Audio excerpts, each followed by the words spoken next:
બરોબર આ 2025 ની સાલમાં મોહનભાઈના જો સારો પ્રસંગ આવે છે આવો હું ચહેર કહેવા માંગુ છું.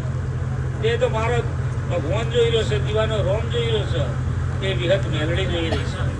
તો મારું ભગવાન લેખ લખે છે. કદાચ જો આ ચાદરમાં બોલીશ ને તો ના કરાવરાવ ભીડી લઈને તો પૂછી